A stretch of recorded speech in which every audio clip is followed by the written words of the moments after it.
Isu perombakan Kabinet Kerja Jokowi JK kembali mencuat. Kali ini informasi reshuffle melebar ke persoalan konflik internal koalisi partai pendukung pemerintahan Jokowi JK. Reshuffle disebut-sebut akan melibas partai koalisi yang kerap berseberangan dengan sikap politik pemerintah Jokowi JK. 2 tahun sisa pemerintahan, kabar reshuffle Kabinet Kerja Jokowi JK kembali beredar. Sebelumnya, pada April lalu juga sempat beredar isu reshuffle ketika Jokowi menyoroti kinerja buruk Menteri Agraria dan Tata Ruang yang gagal mencapai target yang sudah ditetapkan. Namun untuk kali ini, informasi reshuffle melebar ke persoalan konflik internal koalisi partai pendukung pemerintahan Jokowi JK. Seperti diketahui, pemerintahan Jokowi JK berjuluk Koalisi Indonesia Hebat, didukung oleh PDI Perjuangan, Golkar, Nasdem, P3, Hanura, PKB, dan PAN. Partai utama pengusung pemerintah PDI Perjuangan mendorong Presiden untuk mengevaluasi keberadaan menteri dari partai koalisi yang kerap bertentangan dengan kebijakan pemerintah. Ketika partai yang menyatakan mendukung tapi di tingkat implementasinya hanya setengah-setengah, Presiden punya kewenangan untuk melakukan evaluasi. Tetapi PDI Perjuangan bukan dalam posisi untuk mendorong-dorong karena ini merupakan kewenangan sepenuhnya dari Bapak Presiden untuk melakukan evaluasi. Kecuali PDI Perjuangan diminta pertimbangannya, kita baru akan memberikan pertimbangan. Tuduhan tidak loyal menjurus kepada Partai Amanat Nasional. Semuanya bermula pada saat Pilkada DKI Jakarta lalu, di mana PAN, PKB, dan P3 mendukung Agus Harimurti Yudhoyono dan Silviana Murni yang diusung Partai Demokrat. Sedangkan partai pemerintah PDI Perjuangan, Golkar, Nasdem, dan Hanura kala itu kompak mendukung pasangan Ahok Jarot. Keretakan keharmonisan semakin terasa ketika PAN memilih untuk tidak memberikan dukungan kepada Ahok Jarot dan memilih mendukung pasangan Anies Sandi pada putaran kedua. Sedangkan PKB dan P3 kembali bergabung dengan gerbong partai pemerintah mendukung Ahok Jarot. PAN juga cenderung berbeda pendapat dengan pemerintah dalam pembahasan rancangan Undang-Undang Pemilu dan menyikapi Perpu Nomor 2 Tahun 2017 tentang Ormas. Pengamat politik Ray Rangkuti merasa ini saat yang tepat bagi Presiden Jokowi untuk melakukan konsolidasi politik dengan memilih secara tegas siapa kawan dan siapa lawan. Saya merasa bahwa untuk reshuffle, kalaupun ada reshuffle jilid ketiga, menurut saya bobotnya lebih banyak pada aspek politik dibanding kinerja gitu. Ya karena kebutuhan pada satu ya konsolidasi politik Pak Jokowi. Nah ini penting, mana yang mau dengan dia atau yang tidak mau dengan dia. Gitu. Nah yang kedua adalah Pak Jokowi menginginkan supaya kelihatan ada batas yang tegas antara dia di satu pihak atau pihak yang lain. Jangan sampai di oposisi kok seperti ngikut pemerintah. Atau sebaliknya di pemerintah kok selalu sikapnya mengoposisi pemerintah. Mengomentari keretakan dengan pemerintah, Partai Amanat Nasional mengaku justru pemerintah yang sudah lama tidak melibatkan PAN dalam rapat-rapat pemerintah. Meski menyerahkan keputusan reshuffle kabinet kepada Presiden, PAN berharap Jokowi menggunakan parameter kinerja saat melakukan evaluasi menteri, bukan karena perbedaan sikap politik. Sekali lagi, kalau itu dijadikan parameter, misalnya gara-gara pembahasan undang-undang pemilu, masalah dukung-mendukung pilkada, atau intrik-intrik yang lain, saya kira nanti bukan kinerja yang diperbaiki. Saya yakin sisa 2 tahun ini akan menjadi semakin tidak baik. Nah, artinya tidak ada kepastian orang bisa bekerja baik akan selamat. Kami sampaikan dari awal, jika kami bergabung dengan pemerintah bukan berarti daya kerja kami akan berkurang. Yang kami dukung adalah program pemerintah, bukan koalisi pilkada. Nah, sama pembicaraan koalisi pemerintah mengenai undang-undang, memang sampai hari ini PAN nggak pernah diajak. Kalaupun Istana menganggap kurang baik dengan PAN, tapi kami menganggap dengan Istana masih baik. Tercatat, saat ini PAN memiliki 1 kader di Kabinet Kerja.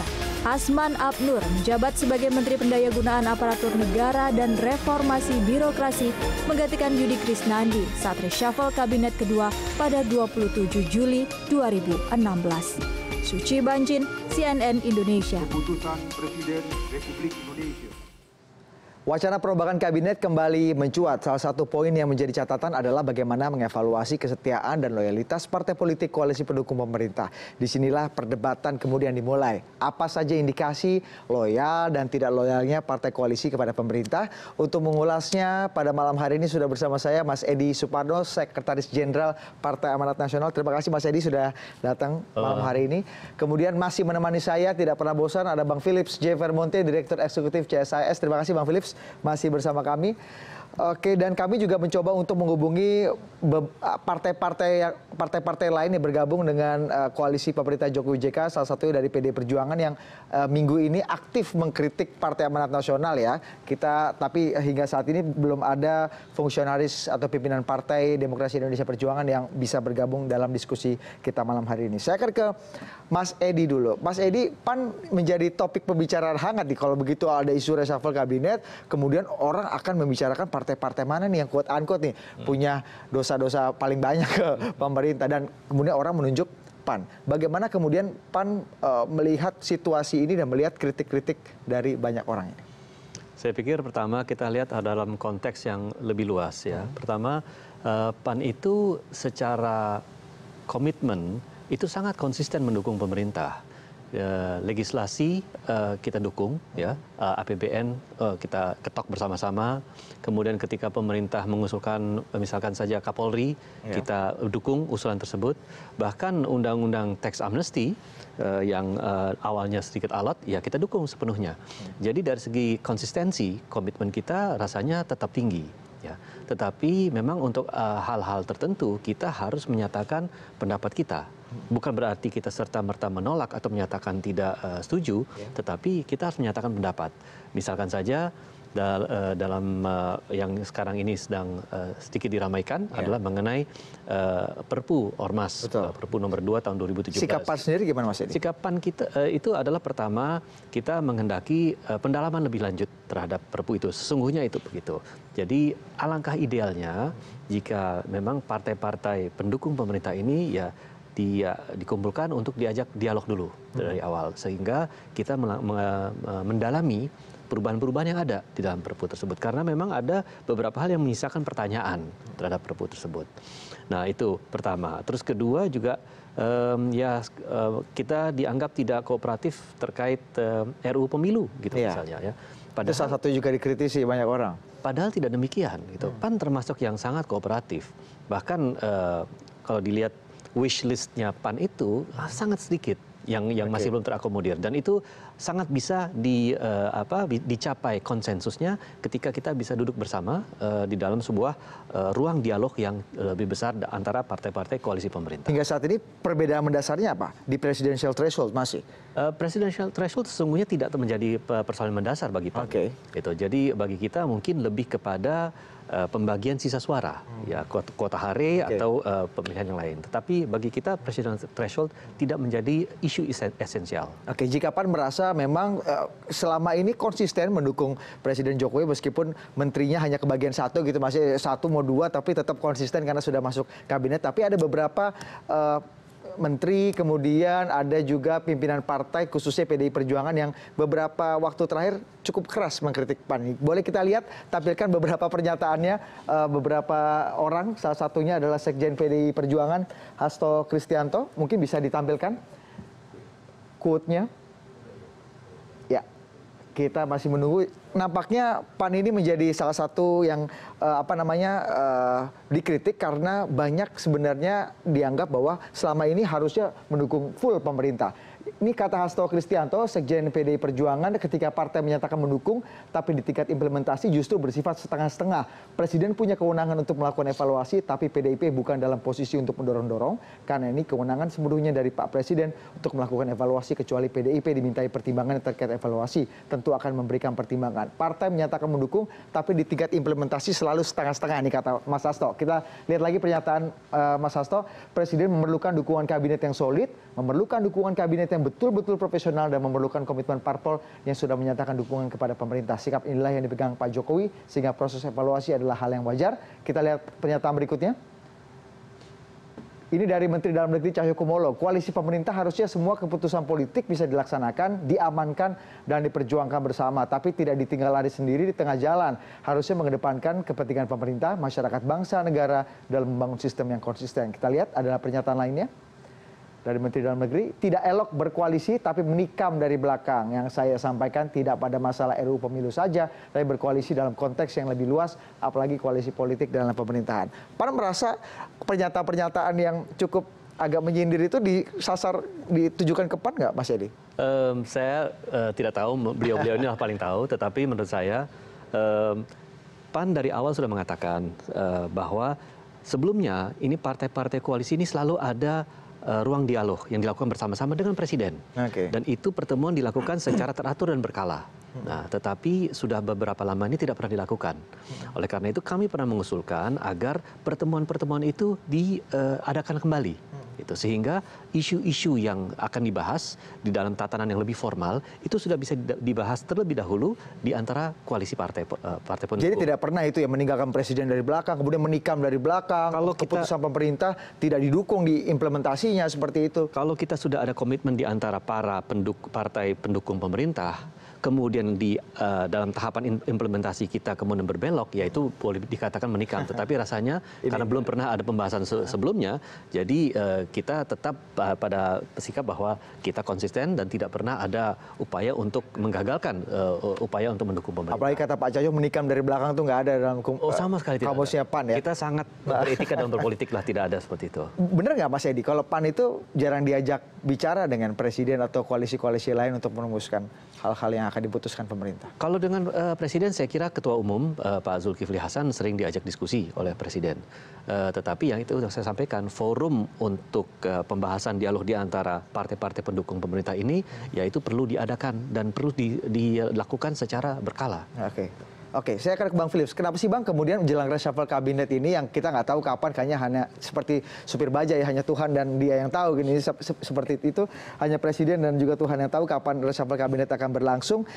Kenapa kemudian muncul komentar-komentar tentang harus mengevaluasi partai-partai yang dinilai kerap berseberangan dengan pemerintah? Kenapa kemudian muncul isu-isu atau ide-ide atau komentar-komentar seperti ini kemudian menjadi mayoritas? Price dari koalisi, menjadi bagian dari koalisi itu kan ya kursi menteri. Jadi representasi paling puncak dari keberadaan sebuah partai dalam bagian koalisi itu apakah dia kemudian ya diakomodasi dalam posisi kementerian gitu. Dan kita tahu bagi partai juga itu penting. Sehingga setiap ada reshuffle tentu akan ada gejolak politik seperti ini gitu. Dan ini saya kira adalah hal yang merupakan konsekuensi logis dari sistem partai kita yang multi partai banyak itu, ada 10 partai dan koalisi yang besar, sehingga memang agak sulit mengatur 7 partai dalam koalisi ini gitu untuk bisa bersama-sama solid dalam semua isu dan dalam semua kepentingan gitu. Itu memang hampir tidak mungkin gitu. Tetapi yang perlu dijaga menurut saya adalah apakah perbedaan pendapat antara partai-partai anggota koalisi ini masih dalam koridor mendukung pemerintah yang sedang berjalan gitu ya, pemerintahan Pak Jokowi sampai 2019 gitu.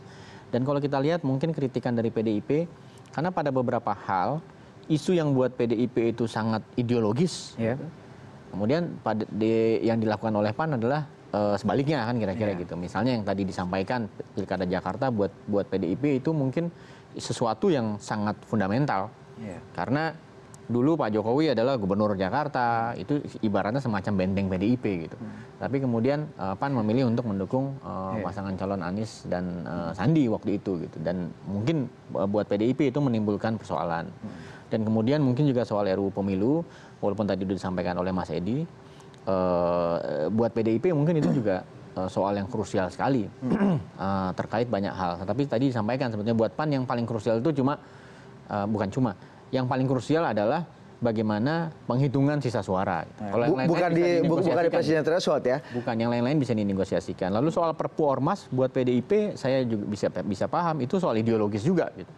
Karena terkait isu-isu intoleransi, radikalisme yang berkembang buat PDIP itu sudah genting gitu. Tapi mungkin PAN punya pandangan yang lain gitu. Makanya muncul friksi semacam ini gitu. Jadi bisa nggak dibilang komentar-komentar yang muncul dari pimpinan-pimpinan partai koalisi lainnya selain PAN ini untuk kemudian agak sedikit menyudutkan Mas Edi dan kawan-kawan ini, karena juga pertarungan mereka sebenarnya untuk mencari perhatian ketika ini masa-masa lagi genting ini, mereka juga ingin membuat perpu versi mereka dengan komentar menyelamatkan diri juga untuk supaya tidak digeser atau menambah jatah mereka gitu di koalisi kabinet. Kemungkinan itu ada, tetapi sebetulnya pangkal soalnya ya karena memang ini realita yang harus kita hadapi, koalisi oleh partai yang banyak jumlahnya gitu. Oke. Kalau bukan PAN pasti ada partai yang lain yang akan jadi persoalan gitu. Dan ini saya kira akan terus naik turun sampai tahun 2019 gitu. Kalau kita bicara mengenai tadi kita sudah bahas bagaimana quote unquote ini dosa-dosa partai politik koalisi ini, sebenarnya do dan don'ts atau batasan-batasan apa sih yang kemudian bisa ditoleransi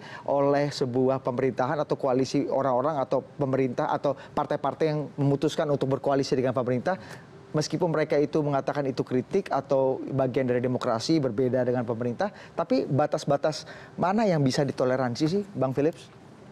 Kalau batas-batas itu agak sulit ya mengatakannya ya, karena itu akan menjadi sangat tergantung pada kepentingan pemerintah yang berkuasa gitu. Okay. Tapi mungkin kalau misalnya apa yang disampaikan Pak Edi tadi betul, itu kan bisa menjadi kritik yang baik untuk koalisi bahwa mereka perlu pertemuan yang lebih reguler, di mana isu-isu yang buat partai-partai ini krusial bisa dibicarakan sama-sama gitu, sehingga sebelum dia menjadi isu publik sudah muncul kurang lebih pandangan yang sama lah antara partai-partai pendukung koalisi ini. Kalau memang betul ada tidak banyak atau jarang pertemuan antar anggota koalisi, saya nggak tahu karena bukan orang partai gitu ya.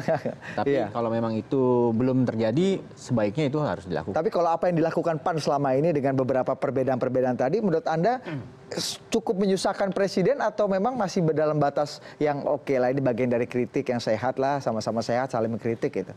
Kalau saya menduganya sebetulnya tadi yang disampaikan di list tadi ada faktor Pak Amin misalnya ya. Pak Amin Rais dan lain-lain. Saya menduga mungkin juga di dalam tubuh PAN ada perbedaan pandangan yang cukup signifikan juga di dalam gitu. Jadi apakah betul ada kelompok-kelompok yang ingin menjadi bagian dari koalisi pemerintahan, tetapi ada juga yang tetap ingin PAN menjadi partai yang kritis berada di luar pemerintahan gitu. Kalau ini soal internal PAN gitu. Tetapi kan outputnya terasa di publik. Outputnya terasa di publik gitu. Dan ini menjadi sebetulnya PR PAN sendiri gitu, yaitu kepemimpinan Pak Zulkifli Hasan dan Pak Edi Suparno. Mas Edi, kalau kita lihat banyak orang yang menganggap bahwa PAN itu banyak berseberangan dengan Presiden Jokowi, pemerintahan ini, salah satunya karena faktor Pak Amin Rais yang saat ini menjadi Ketua Dewan Kehormatan kalau tidak salah. Ini bagaimana PAN kemudian bisa menyikapi atau merespon persoalan ini Mas Edi? Pak Amin kan dari awal sikapnya konsisten terhadap isu-isu tertentu. Ya, oleh karena itu beliau juga menjadi salah seorang yang konsisten untuk mendukung aksi-aksi damai ya, 411, 212 dan lain-lain gitu. Tetapi untuk isu-isu yang terkait dengan keberlangsungan organisasi PAN sebagai organisasi dan kaitannya dengan kinerja PAN ke depannya, apalagi dalam hubungan PAN dengan pemerintah, itu sepenuhnya diberikan kepada ketua umum dan pengurus harian yang secara sehari-hari menjalankan roda organisasi. Jadi apa yang menjadi pandangan kami kepada publik yang dilahirkan oleh kepemimpinan Pak Zulkifli Hasan itu sepenuhnya menjadi keputusan dari pengurus harian PAN yang di dalamnya Pak Amin Rais tidak duduk lagi sebagai pengurus harian, tetapi beliau sebagai anggota ketua Dewan Kehormatan, di mana isu-isu yang amat sangat strategis masih dibicarakan. Tetapi keputusan akhir itu ada di tangan ketua umum. Meskipun publik akan sangat mudah mengidentifikasi atau mengait-ngaitkan Pak Amin itu dengan Partai Amanat Nasional. Selama ini PAN sendiri mungkin dianggap tidak bisa mengkontrol bagaimana komentar-komentar atau kritikan atau mungkin aktivitas politiknya Pak Amin yang masih menjadi bagian dari Partai Amanat Nasional. Ini hal-hal seperti ini, apakah memang Partai Amanat Nasional tidak ingin melakukan penyeragaman aktivitas tadi, outputnya, sehingga paling tidak bolehlah di dalam bertarung tapi outputnya tetap baik gitu, tetap satu gitu, Mas Edi. Apakah hal-hal ini juga tidak dipertimbangkan oleh PAN sehingga lebih terlihat konsisten lah mendukung pemerintah gitu? Ya, saya pikir Pak Amin dalam hal ini tidak berbicara serta-merta sebagai pendiri PAN, tetapi sebagai tokoh bangsa, sebagai negarawan. Jadi sudah berdiri di atas parpol gitu ya.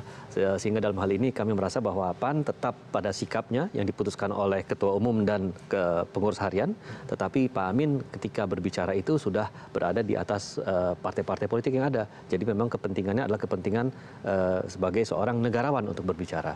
Sehingga dalam hal ini berbeda pendapat menurut saya itu sah-sah saja. Oke, tapi ini bisa menjadi ini nggak sih Bang Philips kemudian menjadi riak-riak atau mungkin yang mengganggu sebenarnya hubungan antara PAN, hubungan baik Mas Edi dan Pak Zul ini dengan Presiden Jokowi, faktor Pak Amin Rais yang begitu keras bahkan tidak hanya kritik tapi juga memimpin aksi-aksi perlawanan kepada pemerintah. Tapi dijawabnya lebih asik di segmen berikutnya. Kami akan segera kembali usai jeda berikut ini.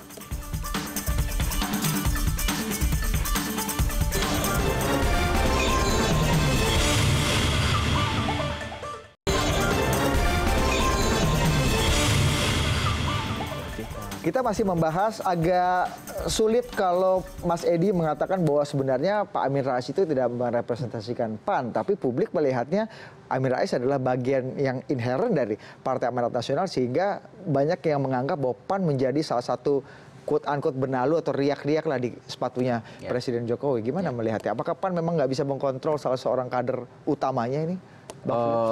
Saya setuju dengan apa yang disampaikan Pak Edi ya. Pak Amin ini kan sudah menjadi politisi lama, dia yang bikin PAN gitu. Menurut saya sikap kita sebaiknya adalah yang diperhatikan adalah apa yang disampaikan oleh Ketua Umum PAN yang sedang menjalankan amanat untuk memimpin PAN gitu. Yaitu dalam hal ini Pak Zulkifli Hasan dan Mas Edi dan pengurusnya gitu.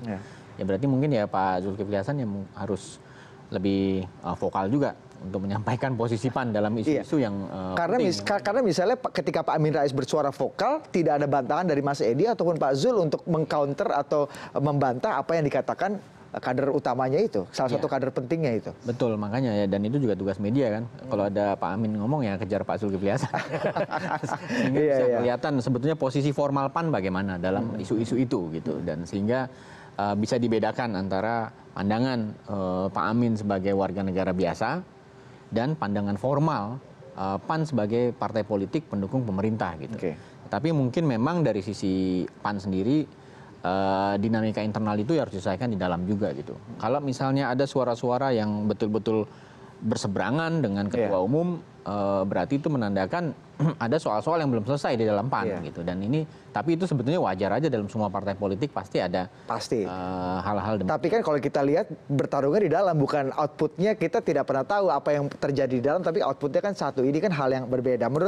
Menurut Bang Philip sendiri, jika misalnya Presiden Jokowi, kita nggak akan tahu Presiden akan melakukan reshuffle atau tidak, ataupun kapan Presiden melakukan reshuffle, lagi-lagi seperti supir bajai tadi, kira-kira apa yang paling penting untuk dilakukan oleh Presiden Jokowi? Apakah ini betul-betul reshuffle kabinet yang memang berbasis kinerja menteri-menteri, atau memang ini waktunya untuk melakukan konsolidasi partai politik untuk memperkuat posisi politik Presiden di 2019? Saya kira dua-duanya bisa jadi pertimbangan penting, karena memang waktu kan pendek, waktu sangat pendek. Saya kira kabinet atau birokrasi itu paling bekerja efektif 1 tahun lagi ya. Pertengahan tahun depan itu sudah mulai tahapan pemilu, sudah dimulai dan lain-lain, itu pasti pemerintahan itu akan slow down, akan lebih lambat jalannya gitu.